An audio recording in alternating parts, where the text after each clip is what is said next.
NFT project, one of the first of its kind in the museums world.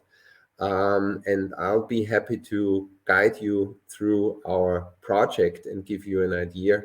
And I'd like to start and introduce to you our museum, our institution, because I'm not sure if everybody of you has been traveling to Europe and visit our magnificent museum. As you can see here on this slide, the Belvedere Palace is a Baroque marble, just about 300 years old. We are celebrating our big anniversary next year in 2023.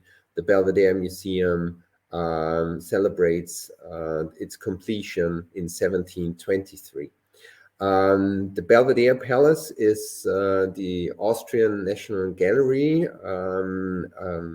an estate within the city center, at the heart of Vienna, the capital of Austria, in the center of Europe, which is also a UNESCO World Heritage Site. So the Belvedere Museum is, on the one hand, one of the most important historic sites of Austria, beloved for the Baroque gardens and the wonderful architecture of Baroque times, built by the founder, Prince Eugene, which was at the late or beginning 1800s, one of the most important figures of Europe and a very successful general of the Austrian Empire. And Prince Eugene used his fortune to actively fund the arts and support the arts, and laid the foundation of this architectural gem and artistic collection. It's today the Austrian National Gallery, comprising thousands of artworks from the medieval times to contemporary art. So our museum is still collecting actively every year contemporary art, and it's showcasing it in 3 locations. Overall, there's about 1.5 million visitors every year, outside of COVID travel crisis, of course. Among the main highlights of our collection, definitely there's the largest collection of Gustav Klimt paintings worldwide, and numerous other famous works by Egon Schiele, Van Gogh, Monet, and other fine art masters. So why is the Belvedere Museum one of the most prestigious museums of Europe presenting in the Korean context? We had about 200,000 visitors from Korea in 2019. So number one top destination where our visitors came from. We see a large interest of Gustav Klimt and Vienna 1900 in Asia. And we know that the works of Gustav Klimt are extremely popular in Korea and Asia.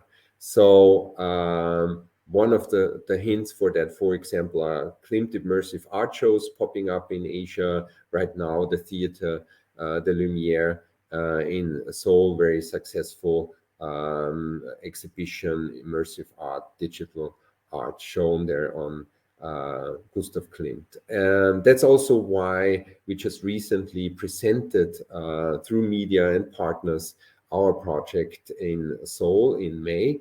And today actually for us marks another important step to present our project to the digital audience also in Asia. Why, you would ask, would a museum dare to work in the digital field, and specifically with blockchains and NFTs? As you might be aware of, there is quite a challenge for museums to engage with younger audiences and with audiences that for quite a long time, actually it's about 2 years, that there was kind of an on and off situation with plenty of lockdowns in Europe as well, where our museum for the first time in history was closed, and really the digital channels were the only ones where we can connect with our audiences. And that's why we strengthened and reinforced our efforts in the digital field. Besides digitalization of our collection, a lot of art education, engagement for the whole family through our different video contents, our social media platforms, very successful daily guided tour, for example, a very successful Google Arts exhibition, Klimt versus Klimt, and many other projects. We decided we need to take this first step into the metaverse when NFTs became a hot topic last year, and when a lot of art players of the traditional art market were discussing on how to enter this specific field. So on the one hand, our museum is a public institution. It's a non-profit organization funded by the Republic of Austria, has an open content policy. So a large part of our collection is digitally available in our online collection for free if there's no rights when the artist is 70 years dead. But on the other hand, of course, we are engaging, and we are obliged to do so, in e-commerce activities. So new ways and new forms to capitalize on our intellectual property and our cultural heritage. And we do quite successfully do so, for example, also with our NFT project. So the digital audience engagement is one of our prime tasks at the moment, especially when global travel is limited. So we can see now that travel is coming back to Europe.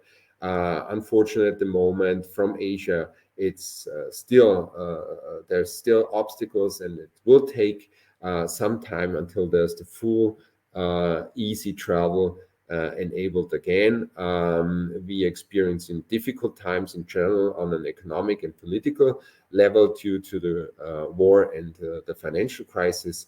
But overall, we see that the interest in fine art, and in particular in our museum, is strong, and visitor figures are going up again. But we are actively looking for new ways to engage digitally, and we see the possibilities of blockchain technology and NFTs as a great sector to do so. So what were our objectives in this project when we wanted to tackle NFTs? I mentioned we need to engage with younger international audiences. Our mission is to be a museum that matters, that is relevant to the diverse range of different communities and audiences worldwide. So we also wanted to be a first mover in the museum world, to take this quite challenging step as a traditional institution, to be one of the first to go into that field, work together with startup companies, with partners in the crypto and NFT scene, and position ourselves as an innovative player and connect with this new world. And essentially also get resources for a museum in financial crisis. Obviously, this 2 years of large parts of the year were closed. We've lost a lot of our income from the revenue of our visitors. So it was extremely helpful for us to get resources, fresh resources that will actually support the museum in its core activities. So all the revenue from this project will go to the museum, as I said, a non-profit organization that cares for the cultural heritage and is obliged to responsibly act as a cultural non-profit organization. Just to give you an idea how we did it, we of course talked to several possible partners in the field. And at one point in time, we discovered Digital First RTQ, the company in Vienna that was the first to start an art fund, an NFT art fund, and an NFT art gallery in Vienna. So they were the ideal technical partner for us to create the concept and carry out this project together with us. So the concept creation was probably the most challenging and most difficult and important part of the project. So define actually the steps to create this NFT project, especially facing a very dynamic market situation.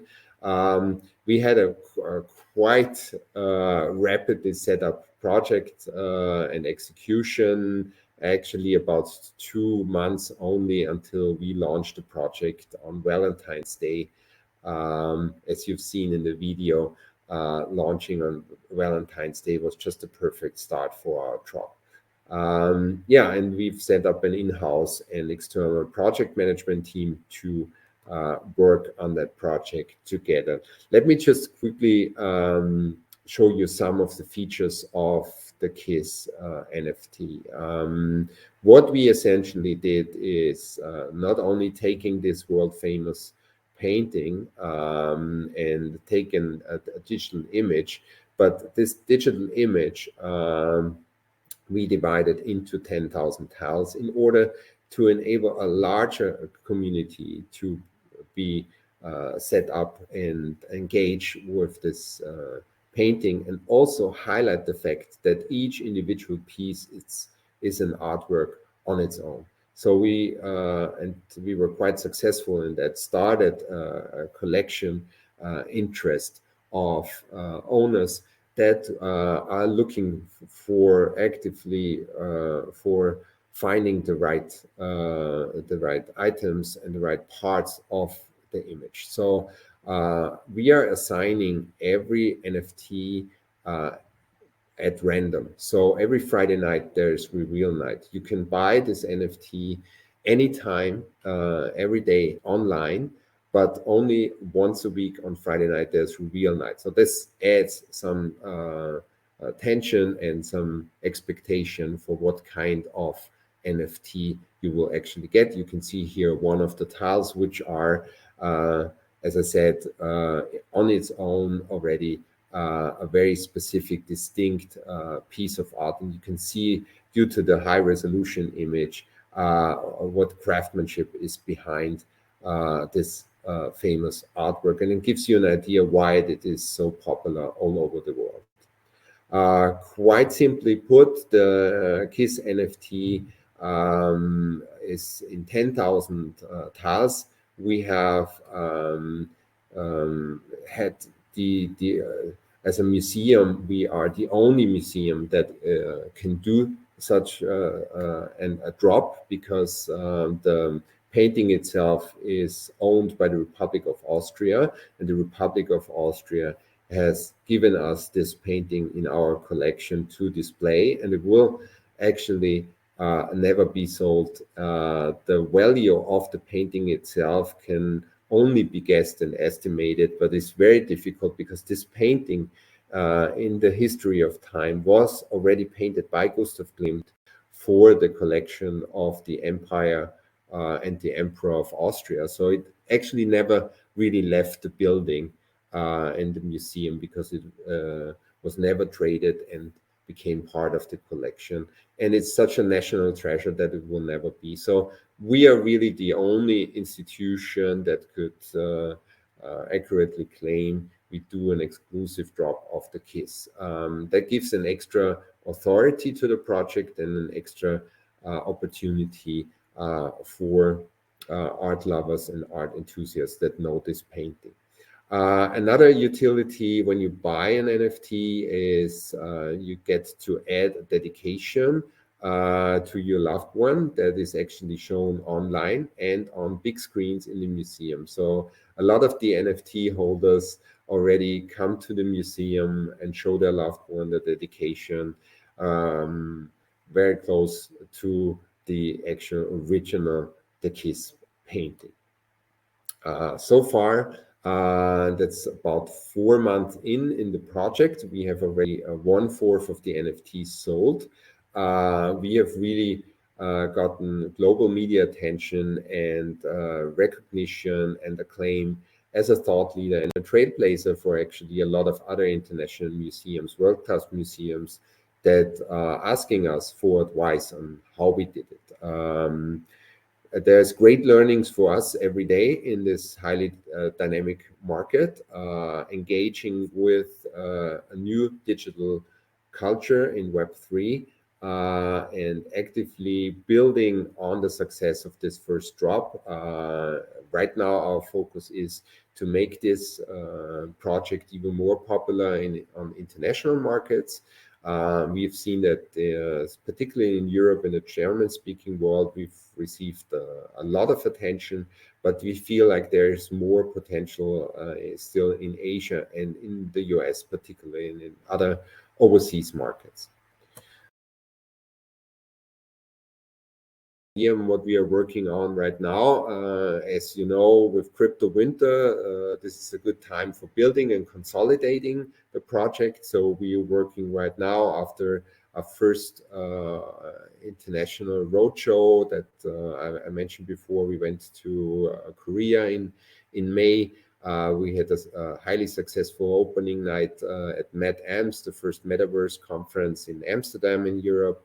And a strong presence at Times Square, NFT NYC, the most important NFT conference worldwide, where we have shown the KISS on the Times Square billboards and presenting as a speaker at the conference. So we have started to talk with a lot of partners, and I really invite you to connect with me on LinkedIn or via email. And if you're interested in, in our project, come up and yeah, let's have a chat on what we can do together. I think it's a great opportunity to engage with fine arts. It's a one-of-a-kind project. It is so far already the most successful museums project in the NFT world, and I'm very confident that after this dip in the market, when the market is growing again, that we will have a strong case for the future. We are building now extra utility. So with the KISS NFT, we've just rolled out. It comes an annual ticket with free admission. So when you buy the NFT, you have also free admission to the museum. We will also develop an NFT paper wallet box, so with pre-minted NFTs to buy easily. That will also address art enthusiasts that are not familiar with wallet and blockchain so far. And we are also working on customized exclusive premium merchandise for NFT holders. So there's plenty of more things to come in our project. This is a quick overview on what we've done so far and what our experiences are with the NFT field and with our project. I'm very glad to be able to present this to you, and I'm looking forward to any questions that you may have. And thank you for your attention. And as I mentioned, just check out our website, thekiss.art, and get more information or get in direct contact with me. I'll be glad to talk to you in detail about this project.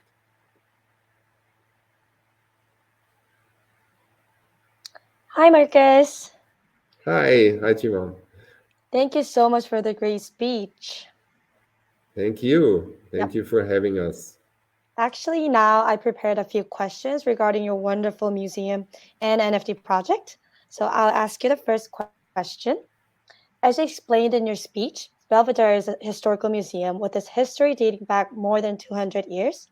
But why did Belvedere, alongside its traditional background, decide to jump into the NFT business? What about NFTs did you find inspiring? Well, I think the NFT technology gives us another dimension in appreciating art. As you've seen in our video as well, how we did it, like the playful, interactive way, how we use this technology to engage with the art is a whole new dimension.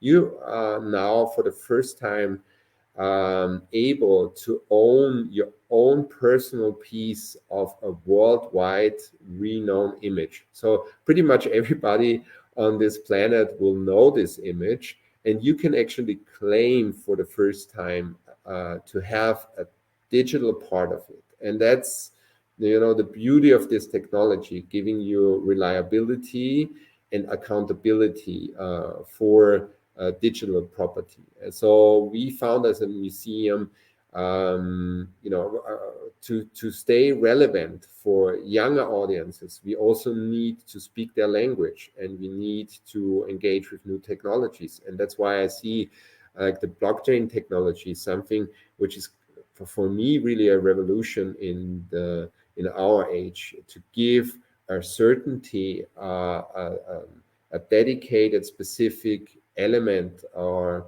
activity or utility that you can connect with your institution. So it's really the first time that we can offer something like this, and actually the first step really proved to be successful, and I'm sure it's not the last one, because the whole metaverse is now opening up, which is another opportunity for us to present our traditional artworks, our fine artworks, but also maybe future new NFT art into the metaverse, and put our museum on the digital map, which is very important for us.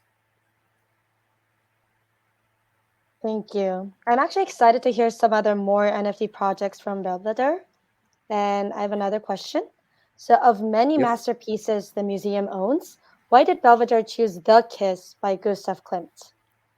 Yeah, I mean, from the outside, it's probably you can see it's the obvious one, but we've been thinking about different opportunities. But certainly, when you engage with a new market and a new technology, obviously you should take your most popular one, because it really helps us. And this is really what proved us right, is we have a worldwide recognized image, together with the idea, to dedicate it to your loved one, the romantic idea of in writing into eternity on this page and on the screen, your love message, which it's a package hard to beat. Let us decide to do this, and actually, what I can say, I mean, we are thinking of future projects already, but it can't be done the same way than we did it with the kiss, because the kiss, as you can see here with the tiles,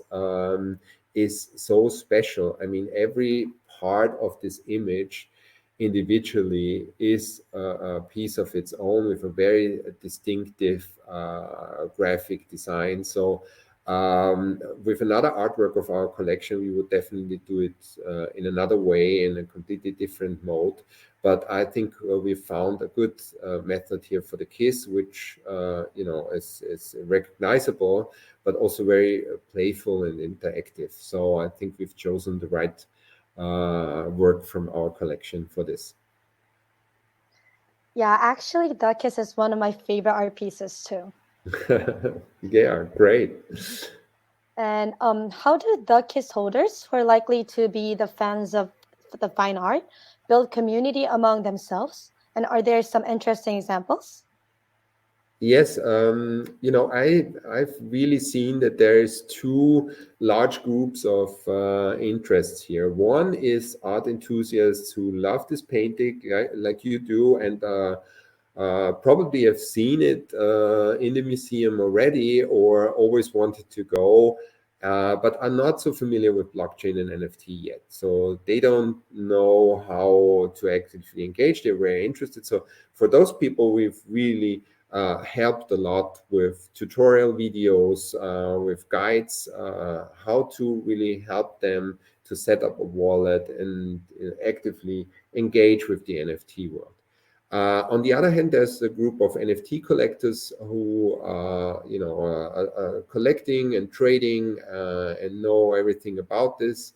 And for them, this is a special project because fine art projects are not that common yet. I mean, if you look at the NFT market, you will see that there's a lot of native NFT art, digital art, and not so many classical masterpieces turned into an NFT. So for both, it's an interesting but very unique project in a way.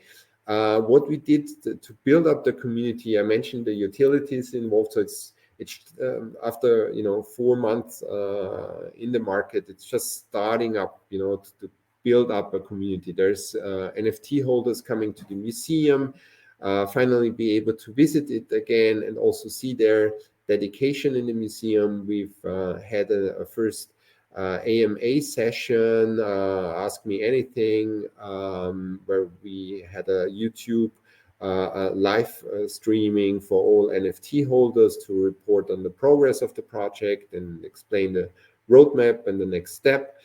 We've also just launched our ambassador program. So when you get a partner of our project or buy an NFT, you'll be able to participate as an ambassador and help refer the project. And the best of our ambassadors will be invited for a trip to Vienna. So it's probably the nicest way to travel to Vienna on Valentine's Day next year. We will invite our best ambassadors to Vienna and come and see the original. So we are building up constantly our community, and we see a lot of interest from various fields and different set points. Thank you. And I have the last question. So, will fine art and NFTs complement each other? If so, what do you perceive the relationship to be like in the future? Yeah, that's a very interesting question where we think at the moment I can see for personally when I look at the NFT market as really an NFT native original digital art, and there's fine art. The fine art, and that's something that we wanted to avoid, is not about just taking an image, and converting it into a digital image and then put it out as an NFT. We very purposely have chosen to take this fine art and divide it into 10,000 and add this extra utilities to uh, build something new with this technology. So I actually will see two fields. There will be a strong market for artists. From what I heard, it's really a great opportunity for artists for the first time to directly sell their art through that new means. But there's also plenty of opportunities for NFTs.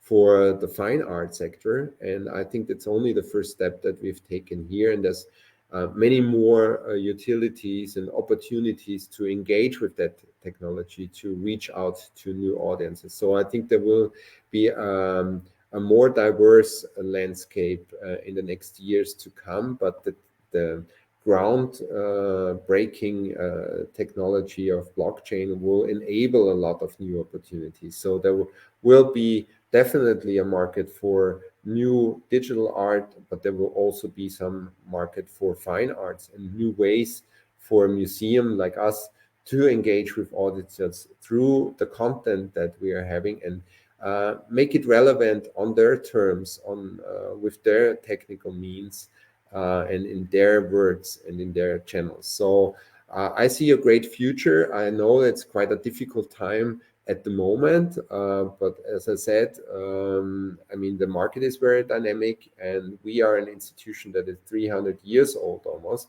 So we believe in the future relevance of this technology, and we will be one of the institutions that will build up on this successful first step. So yeah, I'm really looking forward to the further development and diversification of this market as well.